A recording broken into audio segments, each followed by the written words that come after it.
Tapi ada kader Anda, Ibu Rifka Ciptaning, menulis buku Aku Bangga Jadi Anak PKI itu juga jadi salah satu apa? Begini, pertama ini supaya clear ya, supaya masyarakat juga tercerahkan dengan diskusi semacam ini. Pertama dari juridis ketatanegaraan.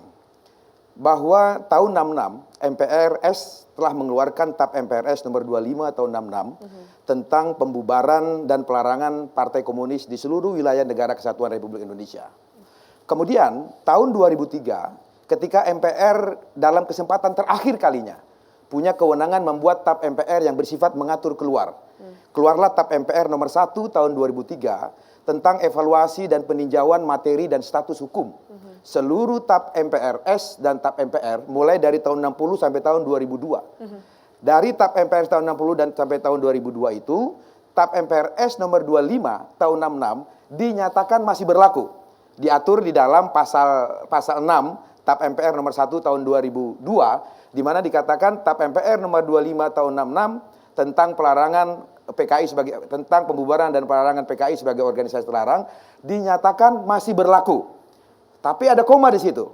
Ke depan pemberlakuannya harus menghormati hukum, prinsip demokrasi dan hak asasi manusia. Sehingga oleh karena itu pemberlakuan atas keluarga-keluarga PKI, anak cucu dan segala macam tidak diperlakukan seperti zaman Orde Baru dulu. Ada ekstapol A, B, C, kemudian hak-hak perdatanya, hak hukumnya dilarang dan sebagainya. Sehingga kemudian TAP MPR nomor 1 tahun 2003 yang ditandatangani oleh Ketua MPR Pak Amin Rais pada waktu itu memberikan ruang. Bukan hanya bagi anak-anak PKI, anak-anak DITI, anak-anak Permesta pun tidak boleh kena dosa waris.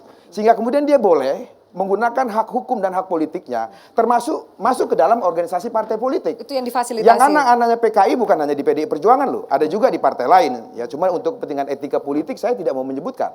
Akan tetapi bagi mereka yang dulu keluarganya anak PKI, anak DITI, anak Permesta, ketika masuk ke PDI Perjuangan, mereka haram hukumnya membawa ideologi bawaan orang tua ataupun kakeknya.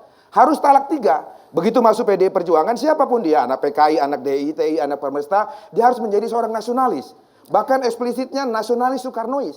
Dia harus berketuhanan, berperi kemanusiaan, berdemokrasi, menuju kepada kesehatan sosial. Saya kira itu prinsipnya. Jadi masuknya anak PKI di PDI Perjuangan tidak berarti dia boleh membawa ajaran PKI dan komunisme lewat PDI Perjuangan. Itu final saya kira.